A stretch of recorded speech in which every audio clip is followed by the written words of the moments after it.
Thank you for listening to the Book Brilliant podcast. This is your host and founder of Book Brilliant, Matt. Today I have on the show Clay Martin. Clay has a long career in the U.S. military, starting out as an infantry Marine. He also was a scout sniper and reconnaissance Marine before crossing over to the Army, where he joined the Special Forces, aka the Green Berets. We did part one about 6 months ago. There's obviously been a break in the podcast. I have been busy, but I also wanted to take a step back from the podcast and rethink a few things. Due to that, I honestly believe that this is a far superior interview. I hope you think so too. Enjoy. All right, well, we've got Clay Martin back on about 6 months later for part two. I took a bit of a pause on the podcast, so that was more my fault than your fault, Clay. So before we get started here, Clay is the author of multiple books. I've got some of them right here. Others I have loaned out. The links to all the books will be in the description, as well as your patches. Got multiple. Nice. And some stickers. You can have a water bottle like mine that has the American flag, Jesus saves, and then the Wendigo logo. So right next to Don't Tread on Me. Nice.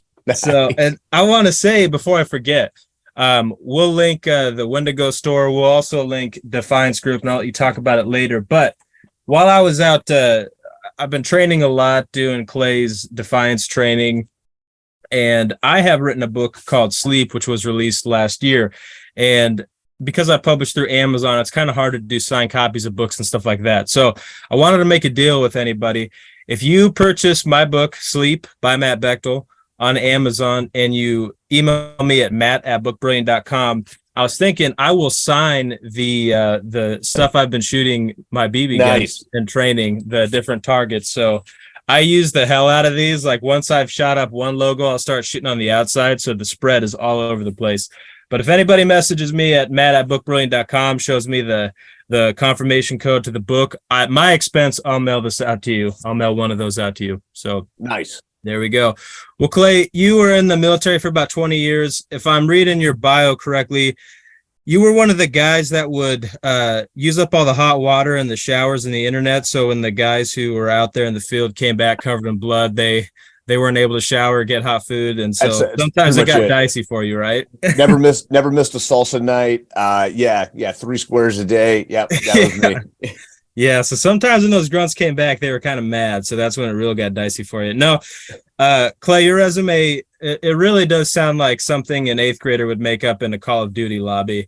If someone told me that my friend was a sniper in the Marines and then he went to the Army and was a Green Beret Special Forces sniper, I'd be like, hey, man, that guy lied to you. But no, you are real. You are a real person. It's hilarious. My wife worked in the gun industry. She worked for a weapons company up in Boise. And when I first met her, she'd never been around any military dudes. So she went into work saying, hey, I met this guy that, said he was this. And all the guys there were like, that guy is a liar. That's stupid. There's no way he's making stuff. And it is. It sounds ridiculous. But yeah, it is true. That's funny. So, Clay, this would be our third time talking. This is also actually kind of a part 2 from your book, Wrath of the Wendigo, and we're going to get rolling with it. I wanted to ask you, which is going to lead into my next question, because I forget the answer to this one. Were you in Afghanistan or Iraq or both? Or I actually weirdly was only ever in Iraq. I never stepped foot in the country of Afghanistan, which is also exceptionally weird for a third group guy. It's because I was in the direct action company and we always went to Iraq, which is patently ridiculous, but it is how it worked out. Well, I've heard that Iraq was, in some ways, from talking to guys who have fought in both, it seemed like Iraq was more spooky because you had guys coming all over the place and it was training ground for jihad, basically, right? Basically talking to like all my buddies, because pretty much everybody else I know did at least one tour in both. They were very different styles of warfare too. The Iraqis had a way and it was mostly urban fighting. The Mujahideen had a different way that was in some ways more competent, like infantry style fighting in the out in the terrain and stuff. I think that's what most guys would say is the Afghans were actually more competent, but they tended to engage at longer ranges. The Iraqis were generally less competent and they tended to engage closer. But yeah, it was the Wild West as far as like who showed up.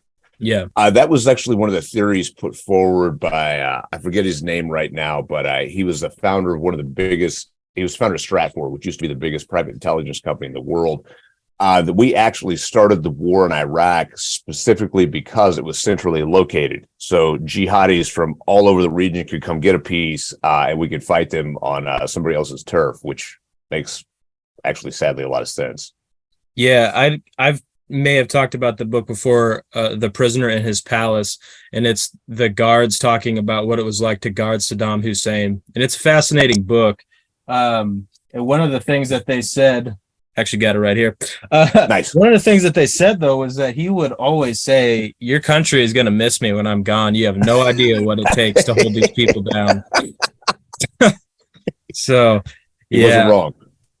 All right. Well, I'm gonna go into a pretty hardcore question here. Maybe it's not, but don't lie to me on this. Clay, when you were in Iraq, did you ever see angels or demons? No. Okay. No. Do you know No, guys who did? No, that never came up. That specific question never came up. Now, I did have some chaplains. Chaplains always come see like towards the end of rotation stuff that were very spooked and about the presence of jinns, and saying like basically you needed to cleanse yourself on a spiritual level before you came home, because we were in the land of jinns. And Of what what is that word? Jinns. What's that? Jinns. It's basically they believed like heart and soul that was like a real presence. And yeah, I can't say that I ever saw one or ever saw any of my dudes talking about it. So that's like the biblical giants, right? Is that what you're talking about? No, jinns would be I actually just looked up on the other screen. It's a real creature, other causing physical. It is a demon version, but it's basically Islamic version of a demon. Huh. How did you say you spelled it again? Jinns. Jinns. Oh, okay. Huh. And so you had like pastors that were freaked out about that? Oh yeah. Like every tour, man. Yeah, every time they would come back talking about. Yeah, that was part of the go home brief. And they like did they see them or? They never. I never heard of one of them say like specifically like I saw this. It was more like an ethereal thing for them. But yeah, they were big on that stuff. That's it.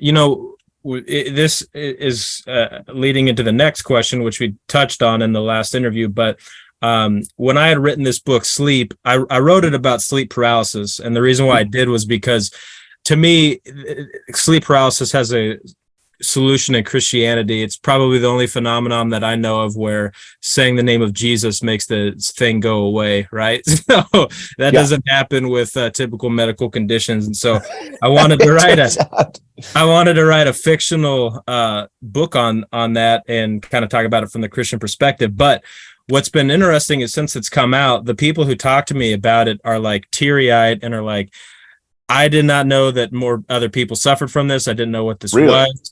And I had one gal tell me that she was in Mexico with a group of friends, and one of the girls that was there was telling them that she had this stuff happen at night after she was in Afghanistan. She was in the military. And the night that she told my friend that, my friend went to sleep that night and something came out of the wall and like it was like a spider or something and like landed on her and or some sort of a demon spider, I don't know. But after that trip in Mexico, she started to have the same thing that girl had that she originally caught in Afghanistan. So I would be very curious to know how many spiritual experiences people had overseas that they don't talk about because they feel crazy talking about it. It's that's an interesting one. That's honestly one too that most guys probably wouldn't even tell their teammates. Yeah. Like I said, speaking for me, like I never had one of those specifically there, but now that you bring it up, like I'm very curious to ask some of my guys too, because that is definitely something you probably keep like. I don't want to sound like a lunatic, so let me keep it on the down low. But yeah, that's wild. I had a friend who had a bit of a demonic encounter, and he was not the kind of guy that would be into that. And he called me one night and he's like, "Hey man, could you come over to my house?" And I'm like, "What?" And I show up, and dude, he looked like he had goosebumps and he was freaked out and was telling me about how he had a door slam behind him and all this crazy stuff. And so yeah, people don't, I've noticed it again through this book that people don't like to talk about it. It's very similar to how people who have been like molested or something, how they don't just volunteer that information. It's a very violating feeling. Right. So that's one thing that I personally haven't, not that I could think of, ever really saw anything or had anything like it. My sleep paralysis that I've had has been very, very minor.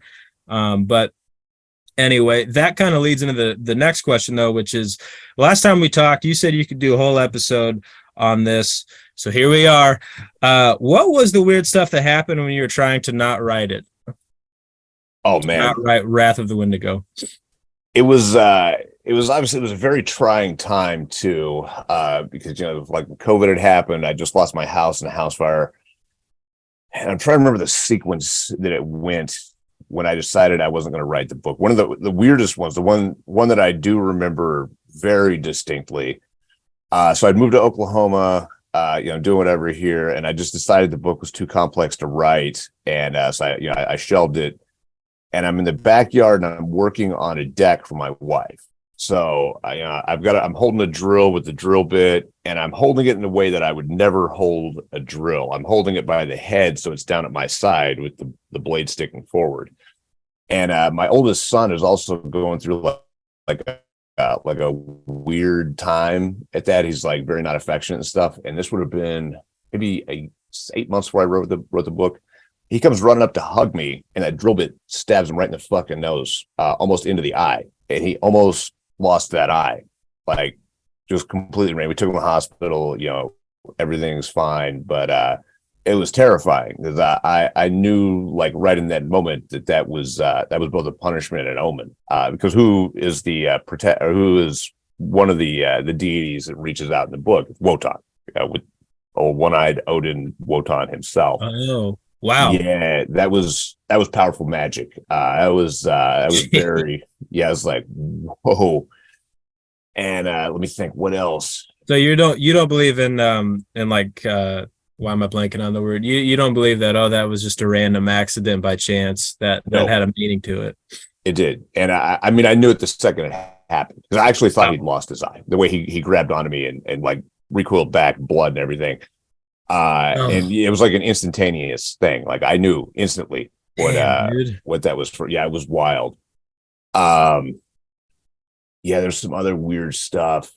I would try to turn away from it, and just things like that would happen. It's funny, actually. I feel like a lot of those memories have like now disappeared now that I completed the task, though. So actually, I remember there was a couple of others.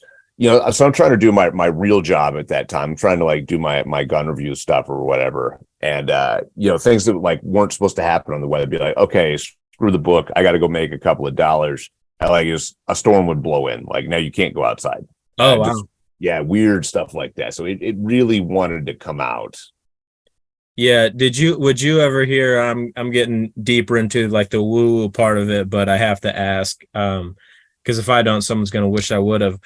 Do you ever feel like you saw things, or even just out of the corner of your eye, something was weird, or heard a whisper, or heard anything like that made you do a double take and be like, what was that? Did anything like that ever happen?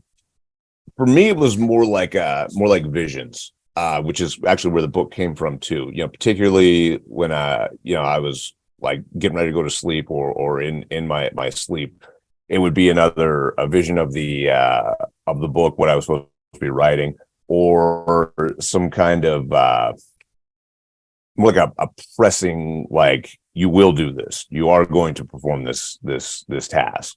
Yeah I've that's interesting. If this was your first book, the way that you talk about it, you say it flowed through you, and you sat down and it really flowed through. If this was your first book, I guess I would think, well, maybe this numbnut doesn't know how writing works. Right. But so, like, this is like your fifth book. Right. You know what it's like to write. Writing is interesting. I'm finishing up my next book right now. I'm in the editing phase. And it is interesting where you sit down and stuff comes out and you didn't expect it, or you write down with no motivation to write and some solid stuff comes out.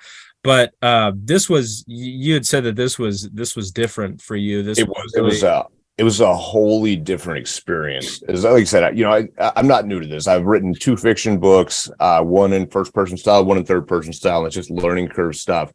2 nonfiction books, and learned a lot along the way. That was 4 books over 4 years. Yeah. None of them were like this.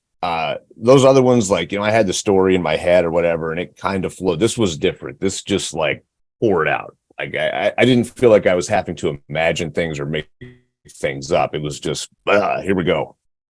Yeah. Once you sat down to write it, how long did it take to type it up? About 21 days. Okay. Yeah, I think, and I've heard you say that before, actually. So we have kids that are about the same age. And I almost get teary-eyed just sitting there watching my kids interact with the world innocently, coloring, playing with toys. They have no idea what's going on in the outside world. And the reason why it gets to me is because I just sit there and I think, God, I hope I can give you a better world than what I've got now. And I hope to God that this does not become, some communist hellhole. I hope I can give you what America is supposed to be. And I know that weighs heavily, heavily on you as well.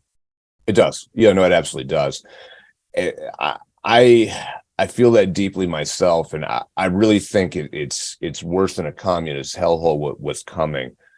I think what our children are being born into is, a 20 to 30 year period of just conflict, like open warfare in some scale.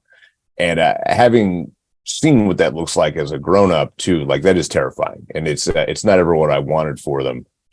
Yeah. But I also don't see a way around it. I mean, I just see that as like, that's what's happening.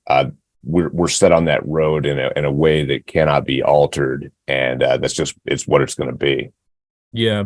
We'll go down the worst case scenario rabbit hole, and then I always like to bring it up with some positive things to reflect on. But kind of continuing down that, I train jujitsu, I do the defiance training, I do all of these things to protect my family, and I guess people who I wanted to do a prediction minute with you real quick, sure, to kind of discuss. Every time that you're on, we always kind of talk about what the future is, and we always kind of give predictions. I'll do mine first, and then I want to kind of hear what you think. So I think this is what I think is going to happen right now.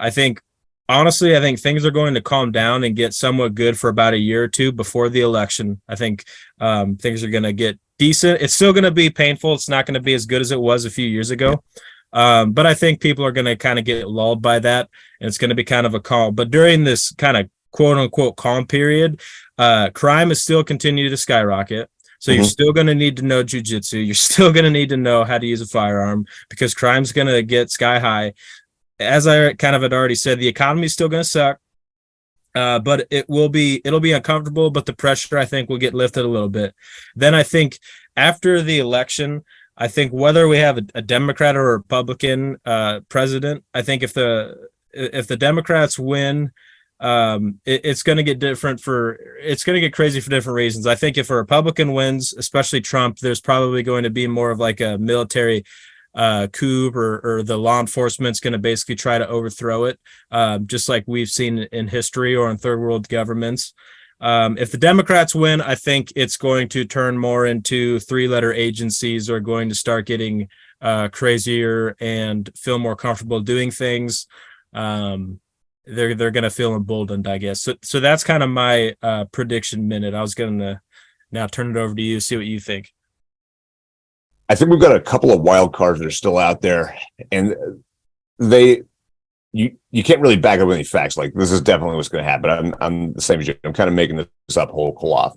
The Ukraine deal is still such a wild card that has the potential to escalate into like a major European war, which I think is still very possible. So I think that's possible, which draws us into it, which creates a whole nest of problems over here, especially because our military is suffering so badly already from incompetence.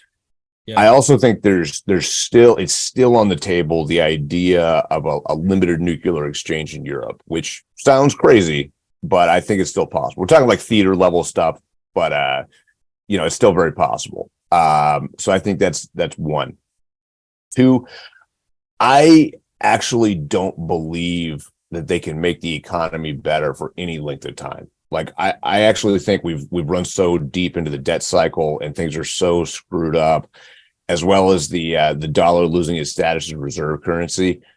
I don't really think they can prop that up for longer than like 6 months. So I think economically, I think we're just on the downhill. I just think there's nothing they can do about that, and it's just going to get nasty. The real question to me, I think, does come to the 2024 election, and it's what happens. Is that it's a question. Like, are they going to put a puppet Republican in? Because I personally don't believe that elections are even remotely fair anymore. So whatever happens is the end result of what they wanted to happen. Are they going to put some token Republican in and let him hold the keys while everything crashes, or are they going to cheat harder than ever and put I don't think it'd be Biden, but Biden's Newsom in there, and that one has, I think, the potential to really wake people up in the way that the 20 steel and the 22 steel didn't. I think if there's like a super bad cheat there, people at that point have no choice but to actually look at it, and that creates the downhill slide of, well, now voting doesn't matter, so it's the obvious escalation to violence. Yeah. Well, that's exactly it. I try to explain this to people. When you tamper with the election, that's a very big deal, because when you take the whole point of voting is a peaceful turn of power. Right. And there's only really two ways that power transitions, either through voting peacefully or violence. And I want it to be as peaceful as possible for a long time. There's two things you said in there I wanted to ask follow-up questions with. Sure. First one, this is a speculation question, but I'm wondering your take on it. If the dollar does crash and all of the cash that I have in the bank goes to nothing, what's going to happen to the people that own property that isn't paid off? I mean, this is a very practical question, because I'm looking at buying, about 5 acres right now. Yeah. And when I think about that, I'm like, so if the dollar does crash, what do I do? What's your thought on that? It's a very interesting question, and not being an economist, not being an economics guy, I think actually holding property with a mortgage on it is one of the smartest things that you can do, because if we hit that level of hyperinflation, okay, yes, it's hard to pay your bills while going through the economic turmoil, but the minute that bread costs like $5,000 a loaf, money is available, and they have to do a Zimbabwe printing or whatever. Well, it didn't change the terms of your contract. You just take that wheelbarrow full of cash down to the bank, throw it on the desk, and you're good. You own it now. The only question I think that really comes along with that is, what will they do to property taxes as they try to squeeze every last bit out of the American taxpayer? And I actually don't think that's as big of a problem as others would either. You guys up in Nebraska, me down here, there's a long history of penny auctions on farms where all the farmers would show up and be like, nobody's allowed to bid on this, foreclosed property or you'll get shot. And it is what it is. So I actually think buying property going into this is one of the smartest moves you can make. I'm going to ask follow-up here that I wasn't planning, but speaking of the penny farms, that's because back in the day, man, people had nuts. One of the things that freaks me out about America now is I don't know if people have nuts or not, and I don't know if there's enough people out there to have the balls to do something like that. How much of our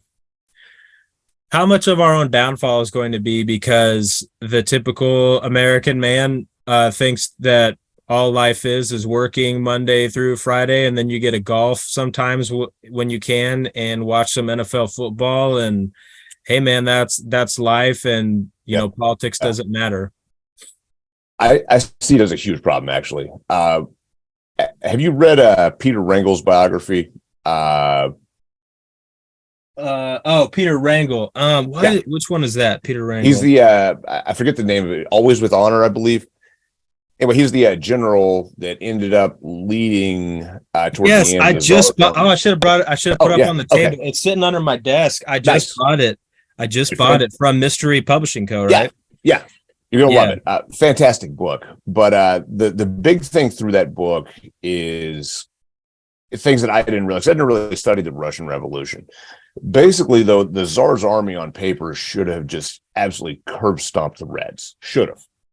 They had the guns, they had the people, they had the organization, but they didn't because they were already falling apart.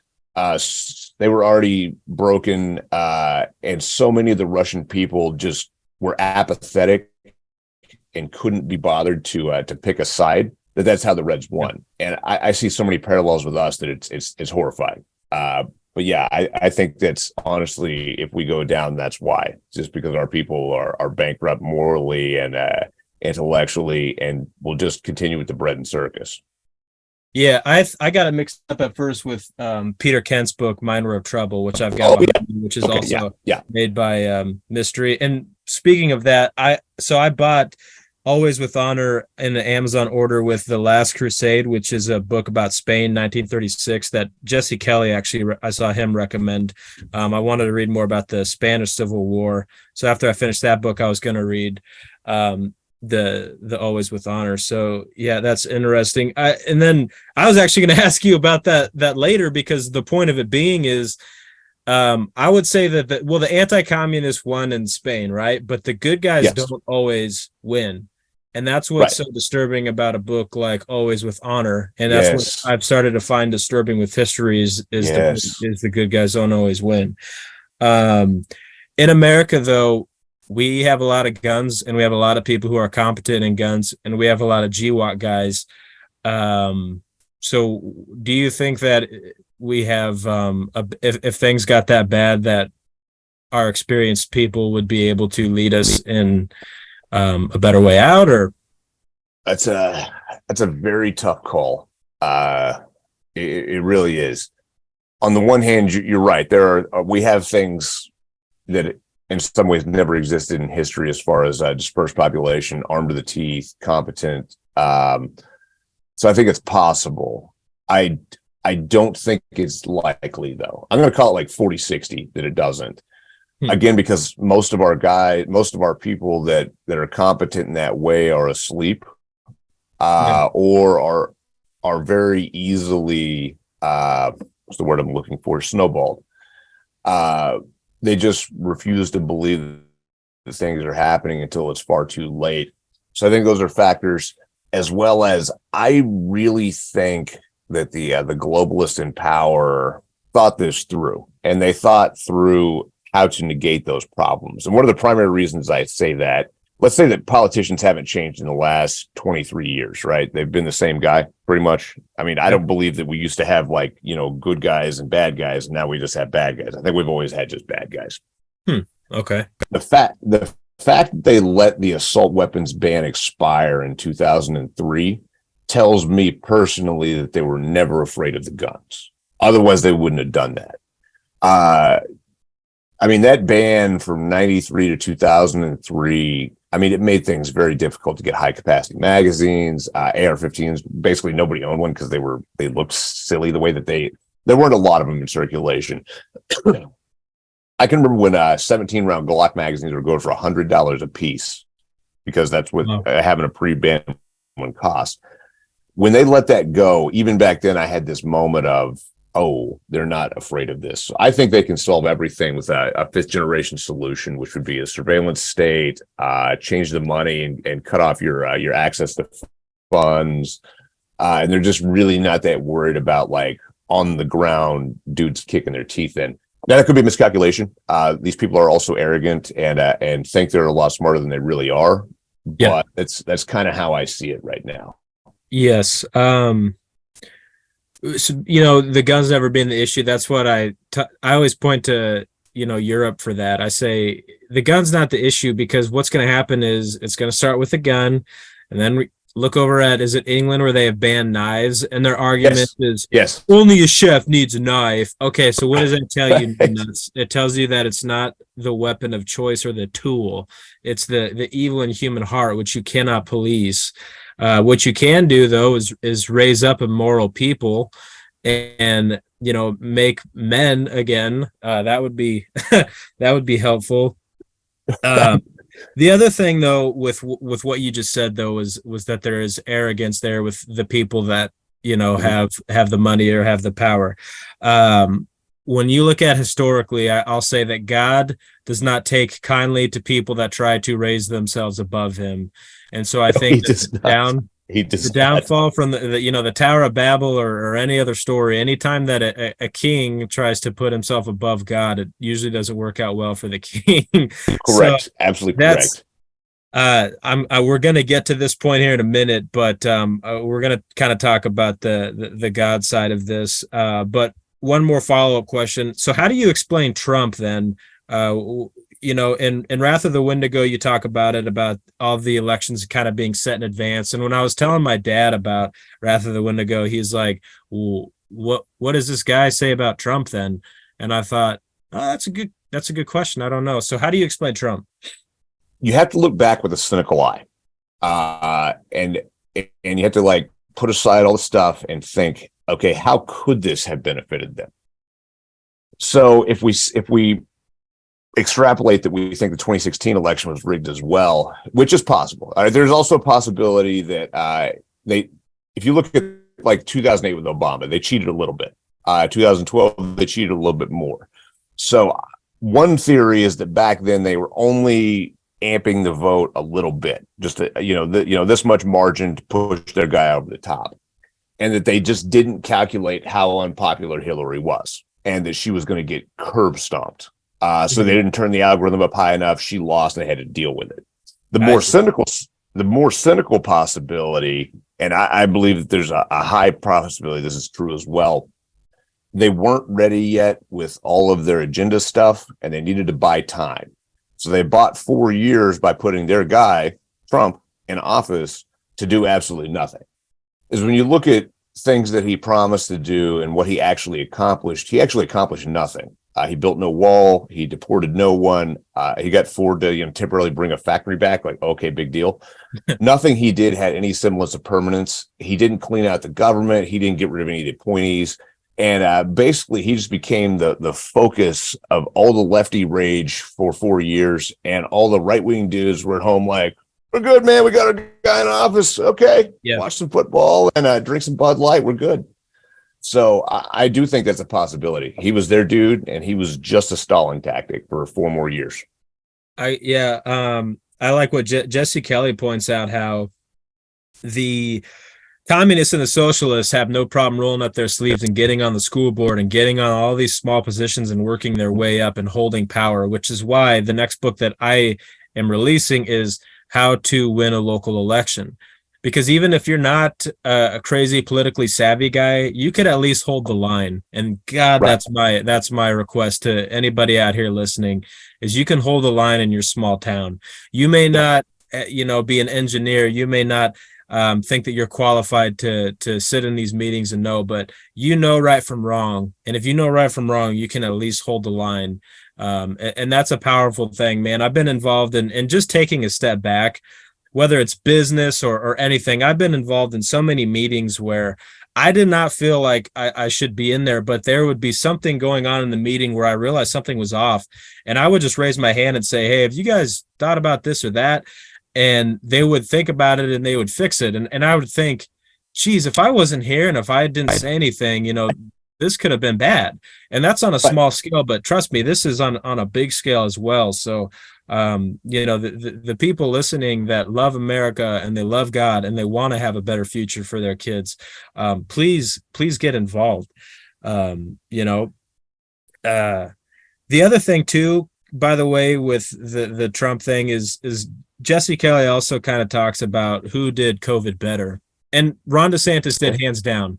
And we have to be I was thankful the economy was better. It was. Obviously, Was. there wasn't wars, and I will always appreciate that from Trump.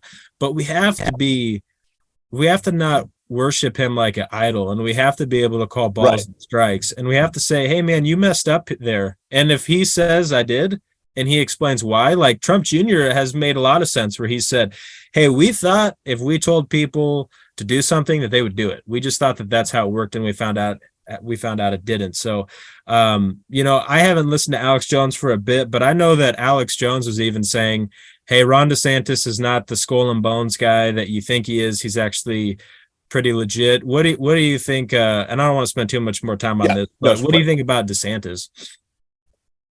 Man, at this point, I'm jaded on all politicians. Like I honestly fear that the time for politics has passed, and anybody they put up is just another smokescreen in some way. DeSantis was a lot better on COVID. I'll grant him that. Yeah. But he's got his problems too. He's doing good work right now, but again, I can't help but think it's merely to distract us from what's really the problem. Yeah, I would still encourage people to go vote, by the way. Sure, me too. Yeah, I mean, it takes 5 minutes. Yeah, go get it. But yeah. Exactly. It just do it, because, hey, man, we could be wrong on all this stuff. There's like a South Park episode where the CIA wants everybody to believe that they're doing all this stuff because it makes them sound more competent than they are. I mean, dude, at the end of the day, keep this in mind. A lot of people come to Trump rallies and nobody went to Biden rallies.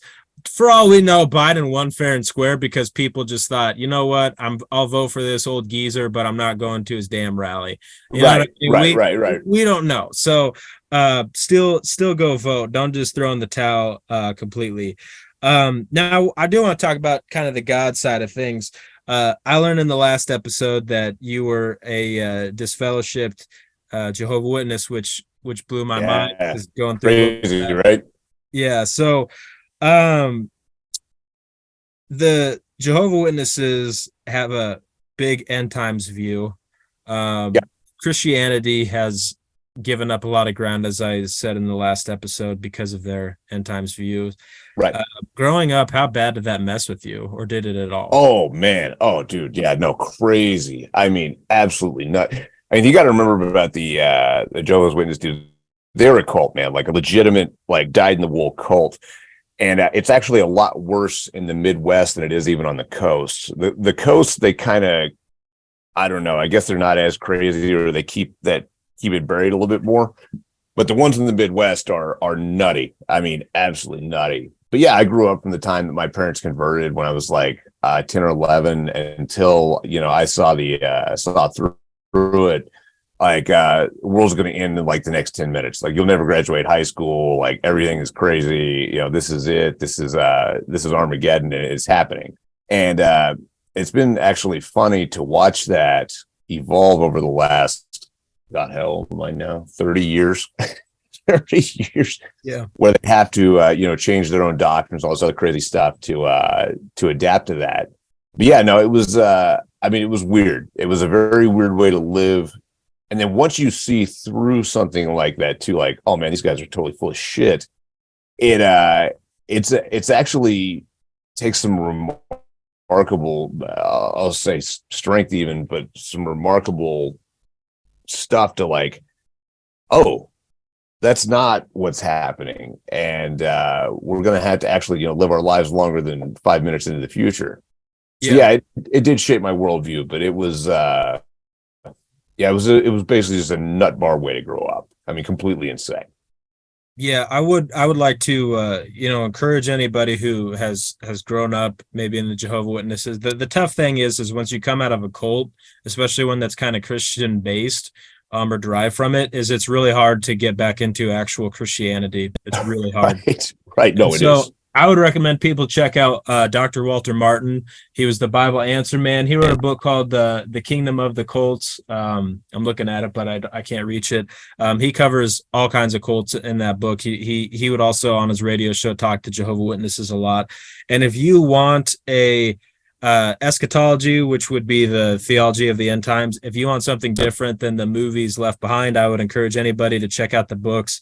He Shall Have Dominion. And again, I'll put these in the comment section here, but I'm reading them off here because these books have been helpful to me. Postmillennialism, An Eschatology of Hope, and Victory in Jesus, and The Great Tribulation, Fact or Future, and then The Last Days According to Jesus by R.C. Sproul. I'll put all of those in the comment section, and people can check those out. Now, Clay, this is an inappropriate personal question, but I'm curious. I don't believe you go to a Christian church. What prevents you from doing so? Is it just feeling jaded from the way that you grew up, or where are you at with that personally? No, you're absolutely correct there. Yeah. I'm not a Christian. I've never been shy about that. That's honestly, that's a huge jading point. That's a very difficult one to get over. And when you combine that with some of the stuff you see in like service and stuff like that, it makes it really hard to come back to. And what I mean by that is, be it the Bush neocons, who were evangelical Christians, also pushing this war that we know now was complete and utter nonsense.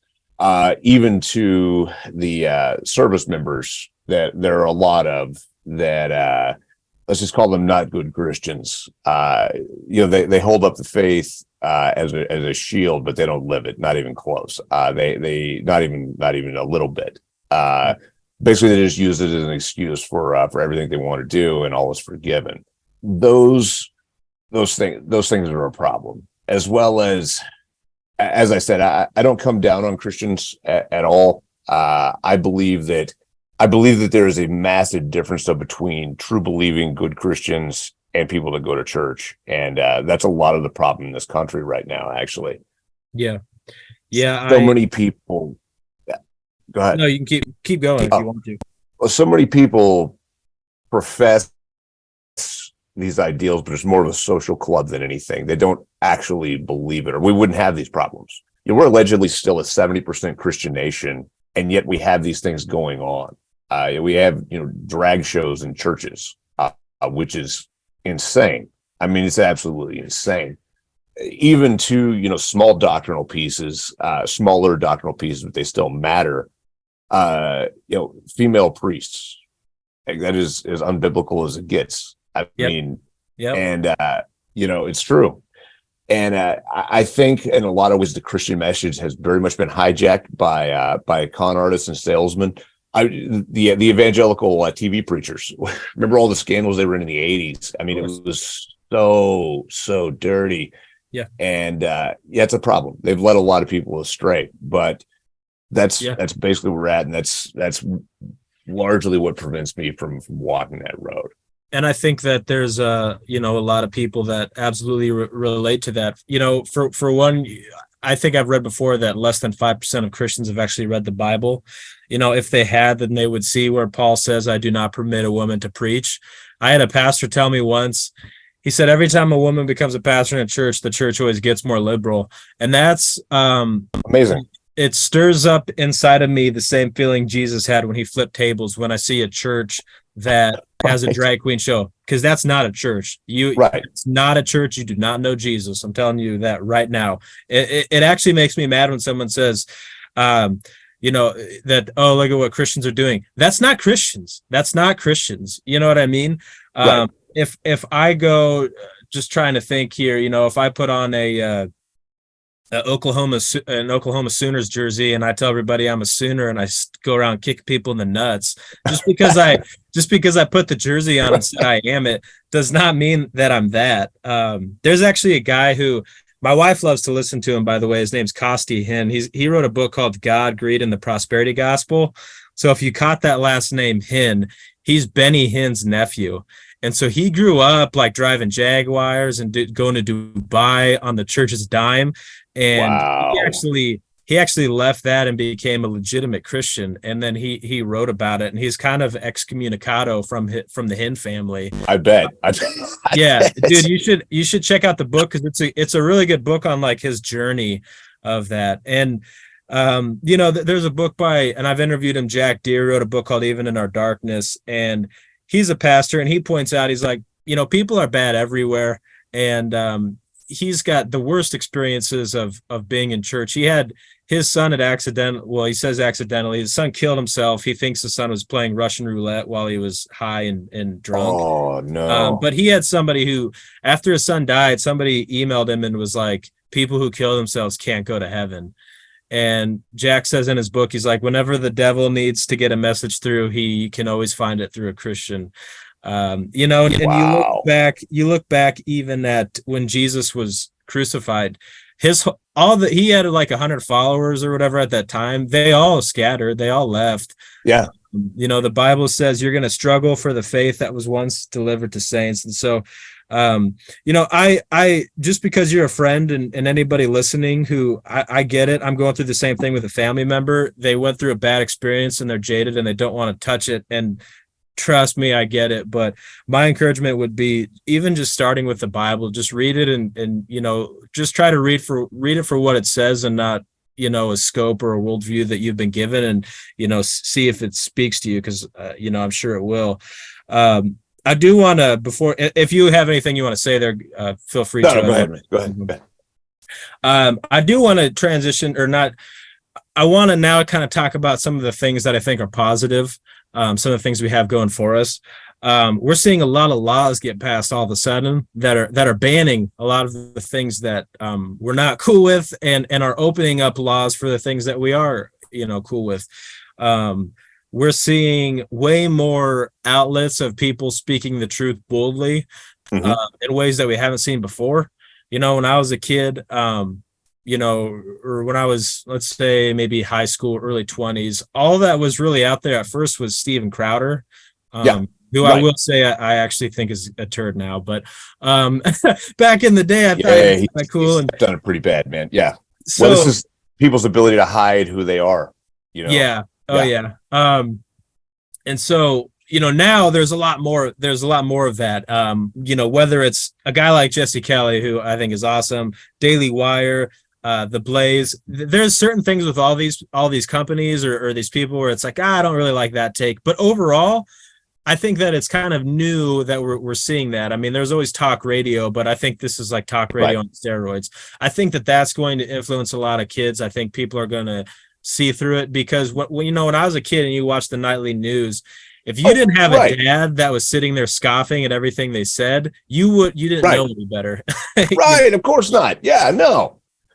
I mean, even media back then, it was not perhaps as insidious as it is today.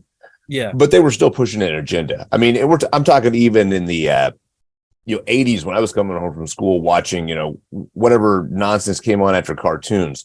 Yeah. Looking back, there was an agenda. Yeah. There was. It was not as blatant as it is now. Correct. But at least we're having some like alternate media outlets now. Those things are all for the positive, and they're great. Yeah, and it's in some ways they're showing their true colors, and that's great. In the Bible, it's actually God's judgment to cast you to your sin, because then you just turn into a freak show. Right. And so what we're seeing is these people who are in their own judgment, and they're basically sitting there like pooping their pants and saying like, look at me, I'm free, I love this. And it's like, no, you're in pain and you're in judgment right now. You just don't even realize it. So we're seeing that. And I don't know, man, in some ways it may be better that they're just open and bold about it.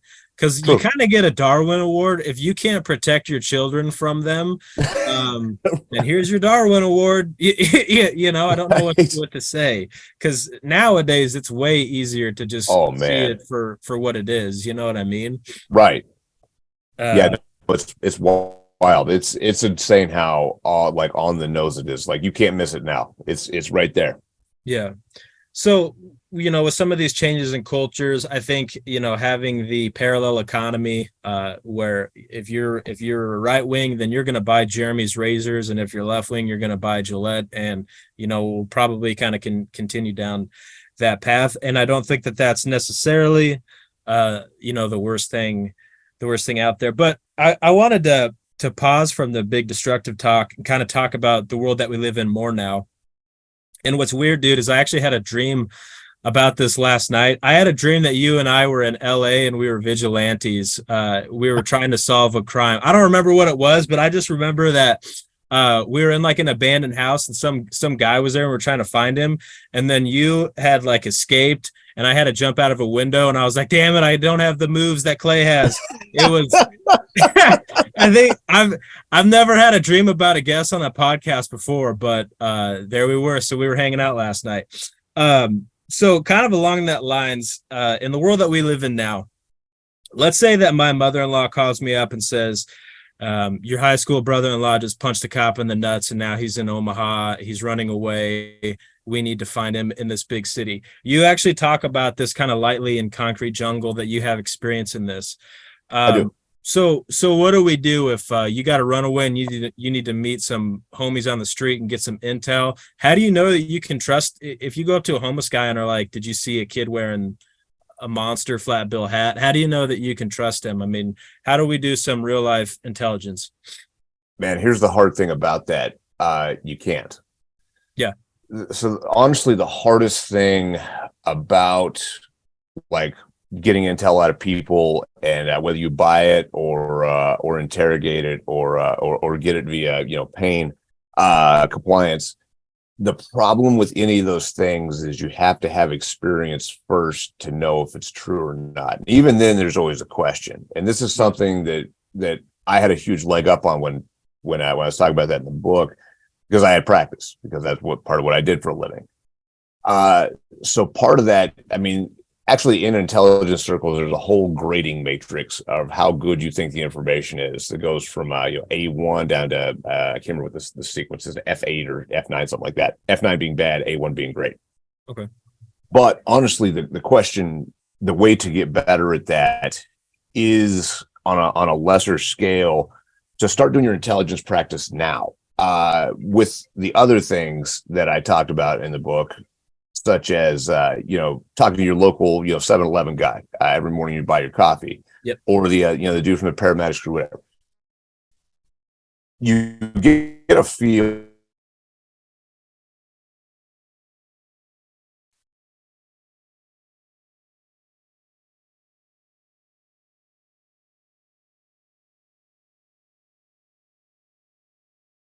to, honestly, the only way to figure that out is to practice those things over time. This is one of the things that cops are fantastic at as well too. From their life of dealing not only with like informants, but just street level nugs lying to them all day every day.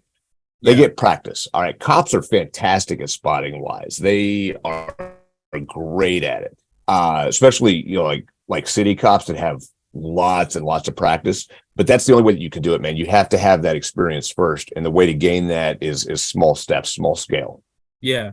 And I think you had cut out for a minute there, but basically I believe what you were saying was you can start building up your network now, talking to a guy at the gas station, seeing if he knows anything. You could talk to a paramedic, see if there's a spike in ODs or violent crime, things like that. Right.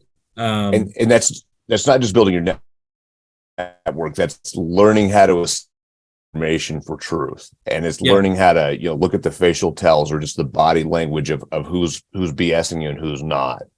Yeah, I always just try to remember that people are dramatic. Like, there's not a single cop out there that if you don't go up to him and say, hey man, is there more going on in the city than the people know, every cop's gonna say, oh dude, you don't even like it's just human nature to do that. But that's interesting. Yeah. So this is a random question, but I do want to ask you, how important do you think lock picking is? Do you put a premium on that skill, or do you think that that's not worth the time to learn?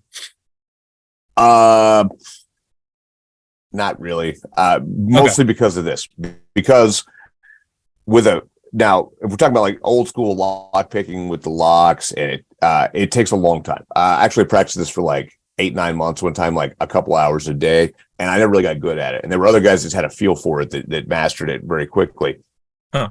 But you can skip that like 9 months of practice by having a pick gun, or there's a new style lock picks that just came out. I've got it saved somewhere. I'll send you a link to it. Is it like a bump key or whatever? But Bump key is different. Bump key is a very specific technique also, but a pick gun, an electronic pick gun especially, will get you into places that your fingers never will.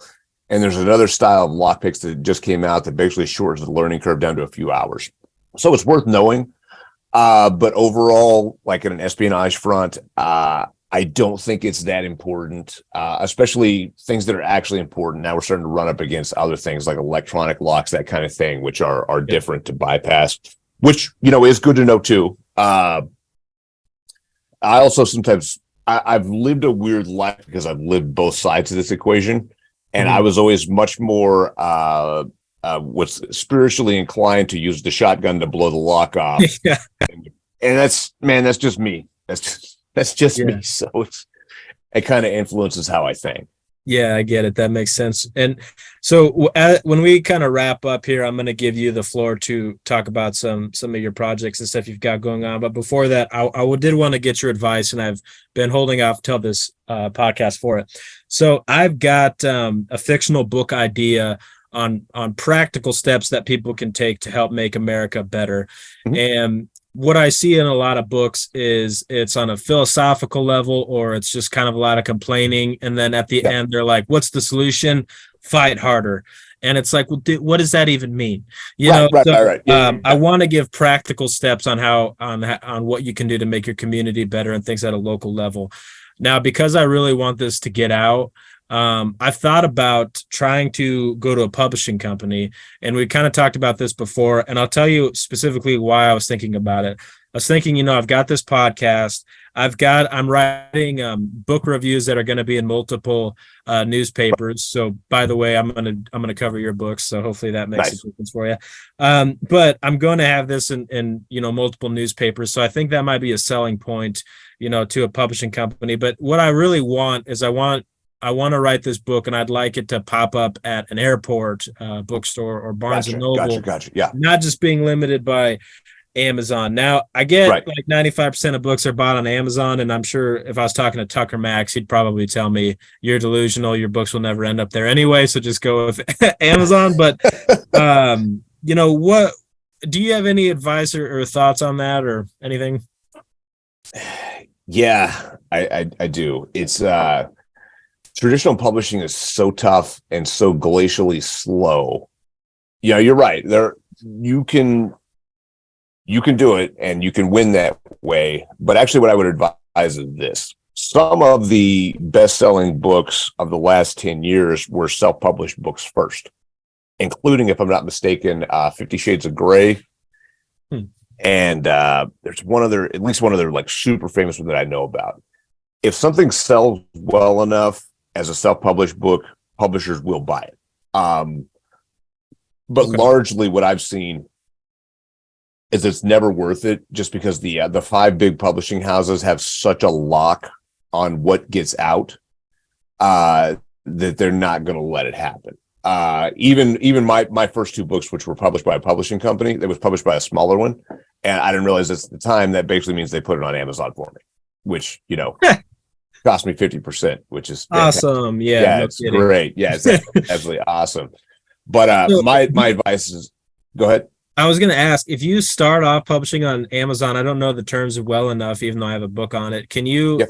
You started off on Amazon. Can you sell it to a publishing company down the road? Yes, absolutely. Okay. I did my first one. I did that. My first one. Yeah, took it off Amazon. When I sold the rights to the publishing company, they picked them up. Ominous Dominus. Yeah. Well, and I think, let me look here, because you are right. Because when I bought Sword of the Caliphate, it's got you can, anybody who wants to know if a book is self-published through Amazon or whatever, there's a thing on the back. It'll say when it was published. So there it is. Yep. The day you bought it. Dude, you got screwed in that. Oh man. Oh, I got. Oh man.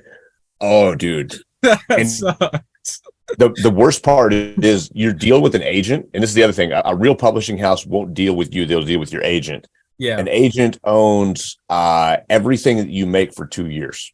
That's part of their terms. Yeah. You sign up with them for a minimum of 2 years. They take 15% of your money, and anything you make in that time frame, it's a book, they own the rights to. Yeah. Wow. So it's a terrible business model. So your recommendation would probably be then to start off self-published, and if it does pick up steam, and you want to go through a publisher, you would at least have more to bring to the bargaining table, Yes. you know? Yes. Okay, that makes a lot more sense because I know, like I've always wondered. I interviewed Ben Milligan, who wrote By Water Beneath the Walls, which is an amazing book on special operations. It's kind of the origins of the Navy SEALs, but he goes over like the origins of the Rangers and all kinds of stuff in there. Mhm. It's a great history book. But I've always wondered, he worked on that for years and for a long time. And I've never asked him, but I'm like, man, he probably didn't get more than a few grand for the advance on that. And that took him Right. took a while to write because he was doing, legitimate historian stuff. Now, Yeah. on the back end, if he wants to write another book, I'm sure he'll get a way better deal, next time around. But yeah. Right. Well, Clay, you are one of the few people that when you're not active on Twitter, it makes me a little bit nervous that something's going on. Uh, Before I have you talk about Defiance Group. Do you want to vocalize? And you can say no on this, or you can say just check Twitter. But do you want to vocalize your experience with the USAA here at all, or? Oh man. Oh dude. Oh. Yeah, and this is nuts. I actually am going to go through with writing the book on this because it'll only take me about 2 weeks because it's all true. But yeah, so this whole this story is actually so insane that I wouldn't believe it if it hadn't happened to me. Yeah. But essentially, what happened is, so I lost my house to a house fire in January 2020. And where That was that? right before Was that COVID. I was in Idaho. Yeah. Okay. So that was right before COVID started, right? Like 2 weeks before COVID started.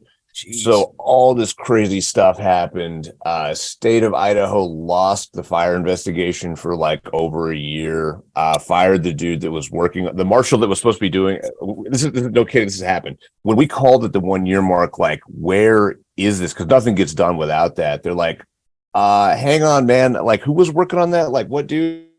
Can I call you back? I'm like, yeah. I'm like, hey, he left it in his desk. He no longer works here. It's, but don't worry, we're going to finish it. I mean, absolute insanity. Right. And this whole just debacle. So essentially what happened is I spent the last 3 years paying the mortgage on a pile of ashes, and homeowners insurance, because you need that with a mortgage too, which is crazy, even when it's totaled. Fighting with my insurance companies, finally got the fire report like last July, I think, and just finally got through to point. I actually had 2 insurance companies too, which is weird. I blame TBI for that. I had one and my wife had one.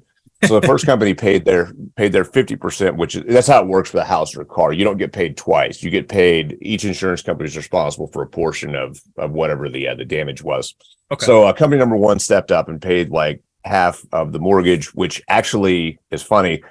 I cannot use to pay down the mortgage because it's not enough to pay off the mortgage. So it has to be used for home repair. USAA now has denied me with access to the exact same information as the other insurance company because it was convenient for them to do so. So yeah, now we're in a fight. Now we're in a fight to see if they'll step up and do the right thing, which does not appear likely to do so. So I'm going to write a book about it because it is insane. There was a whole lot of stuff that happened in there too that is just. Well, and on Twitter you were talking about it, and I believe USAA was pretty silent, and then someone commented they had a bad customer experience, and then USAA responded to that comment, and it's like, dude, it's like, it would have just been better for you to say nothing than it would have been for you to respond to that. Right. It's like, come on.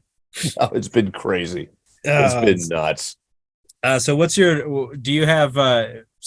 your advice be to people with USAA to be very vigilant with what you've got? The worst part about this Twitter thing has actually been the number of other people that came out of the woodwork with their own horror stories. And I've actually met a lot of people now. And I again, a lot of this stuff I kept quiet for the last couple of years just because I was still in like legal proceedings and stuff. So many people have come to me with the bad experience that they had that, man, it's really starting to look like, to me, like a business practice. And there's a reason they lost $1.3 billion this year. Things are not good. Yeah, you know what? Jay Dobbins, he was the guy that infiltrated the Hells Angels. He wrote a book called No Angel, and it's about that. But he wrote a second book called Catching Hell, and I haven't read that one, but I believe that Catching Hell is about it's he says it's a story of abandonment and betrayal. It's because he worked for the ATF and the Hells Angels actually burned his house down, and the ATF didn't provide protection or help him when he was having credible threats from the Hells Angels saying we're going to do all this stuff. So yeah, you wouldn't be the first person, I guess, to write a book about abandonment after a house fire. Crazy. So yeah, well, let's talk about like I said, we'll kind of wrap up, and I want to give you the floor to talk about your own projects. Starting with Defiance training. Did this idea, as we talked about, we have little kids and we look at them and we want them to have a better world. Is that what the heart of Defiance training came from? Was you realized you can't have people like me who are like, hey homie, let's go train in Oklahoma. Okay, cool. You can't train me in mass, right? There's only so many hours you have in a day. Right. It's hard to get even friends down there to train. So was Defiance your way of kind of doing that? I mean, basically that was it. It was born of these two premises. One, most people just cannot afford what good training costs. We're talking like one-on-one stuff. They just can't. And number two, most people absolutely cannot afford the amount of ammunition that it takes to get good. Because it takes a lot. It takes a consistent amount of training. It's just like jujitsu or anything else, but it costs money literally every time you do a drill. So I had thought about, or I had actually used airsoft when I was a pro 3-gunner. All of us did, and so I knew that it had benefit. I just never thought of like a comprehensive system to do this. It just kind of came to me as an epiphany one day. I could, by remote, train everyone cheaply with an airsoft gun, which after the initial investment of $200, whatever, is basically free to shoot, backed up by some live fire drills that reinforce the things that airsoft doesn't provide. And be able to mass train, because that's always been a problem too. Like I think that we're headed for a serious situation. I feel like I want all of my people that I can to be competent with a gun, all the guys that are on my team. How can I get them there? And this just really seemed like the way. Yeah, it absolutely is. And as I said, I try to practice this stuff, go through CO2 tank every night, and it's amazing. It's even changed. I mean, dude, you personally have changed a lot of perspectives in my life. One example is when I have a friend that pays hundreds of dollars to go to a training class and they tell me about how the instructor is running it like it's, this over the top serious thing and yada, yada, yada. And it's like, look, gun safety is obviously important. The number one rule is have fun. Just kidding. But gun safety is important. So you do have to be serious about that. But you and the guys that I've started to learn who have done the stuff, you don't walk around like all, dead serious all the time and telling people, that I feel like that's a lot of Cold War guys are the guys that are all over the top. It's like, dude, where did you put boots in the ground at? Okinawa, Japan? I mean, come on. Right, come on, man. Yeah. In 1989 or whatever. So I feel like the guys that have actually seen it and done it, they're more, relax isn't the word, but they're not so, pretending to be this serious hardcore dude. So that's one thing I like. And then the other thing is through training through this BB gun, through, being in jujitsu again, you realize how important repetitions are. Yes. And when I know a guy who spent like $700 to take this class where they shot through car windshields, and they had this really complex shooting range where they had all these cars and they're running around, they're shooting, and now you got to shoot with one hand in your rack, and it sounds like a blast. It sounds really fun. Yeah. And after he told me it, I said, "Oh, that's cool, man. That's cool. It's the situation's like a parking lot. That's really cool. So, how do you continue to practice that skill?" And he's like, "Well, you don't, And it's like, so you took that 2-day class and you got good at it for that 2-day class, but and you're going to be better off than the guy that took no class. But really, it's those repetitions that matter, and a BB gun is great for that. And honestly, with a BB gun, I guess you theoretically could maybe reenact some stuff like that. You could, yes, out a windshield, absolutely. You might still run the risk of busting out a windshield if you miss, but you get more repetitions that way. That is the key thing. That's also something that runs against the American psyche. You know, you grew up in like 80s ninja movies and stuff. You just have to learn the secret and you're good. That's not how real life works, man. It is about repetitions. And that's something that I even noticed with like my clients that could pay a lot of money to like have me out to like train them at their house by themselves. They still didn't know how to get the repetitions in when I wasn't standing there, which is another reason this was born. Yes. Being able to do 10 to 15 minutes a day is way, way, way better than doing a class every month or a class every 2 months. The repetitions matter. They matter more than anything. And that's the path I was going to, is I was really thinking about just taking these classes, and they're expensive. And they are. When we first met, I was constantly like, God, Clay, please let me come down and just teach me the secrets and I'll be good and I'll train everybody. Like, just give me the secrets, Clay.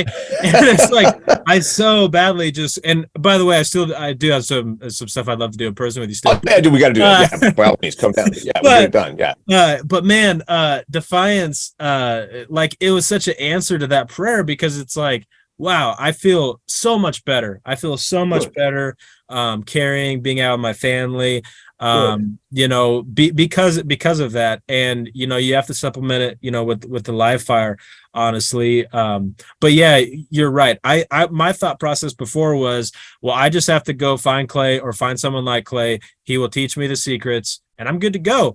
And what you learn when you're doing repetition work is that, oh no, it's the reps that you put in.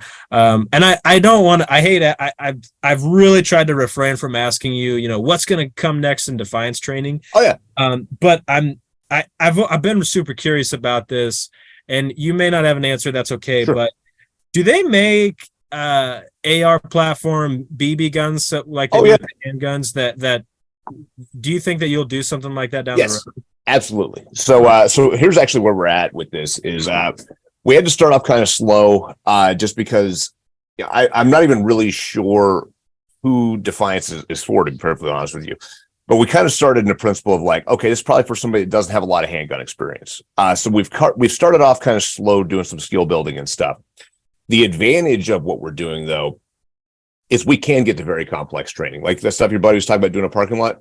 I've got all kinds of ideas for that. Moving targets, shooting at a car, all kinds of stuff that you can get away with because you're using a toy, essentially.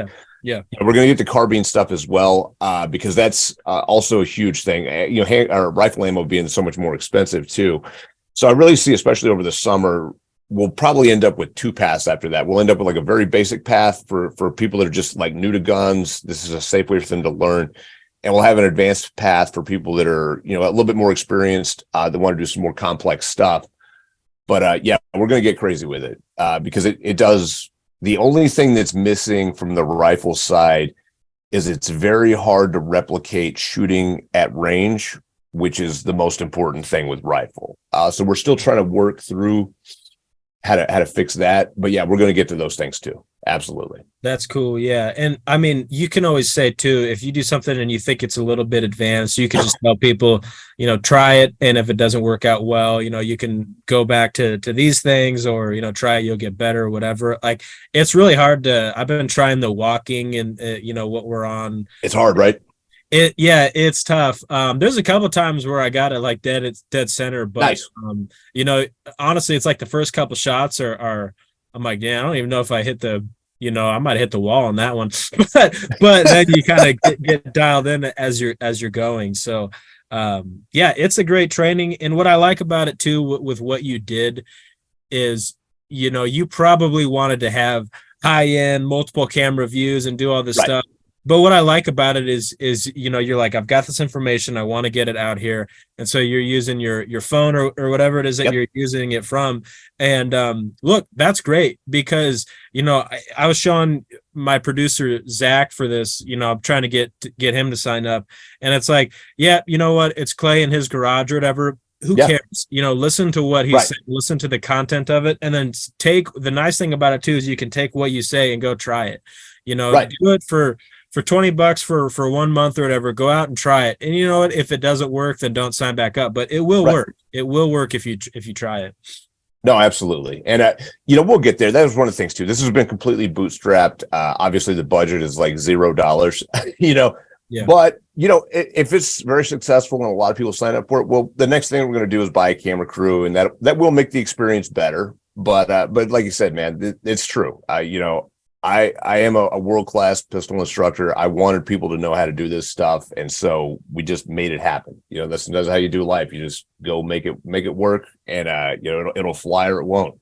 Yeah, absolutely. Well, again, everybody, please check out Clay's books. Go to the Wendigo store, which I'll have the link in the comments. You get some patches, you get some stickers. Nice. If you got a family like mine, you'll put the Wendigo sticker on your water bottle, and then your wife will complain at you that the kids are going to get scared of it. What are you thinking? The kids are going to be afraid of that.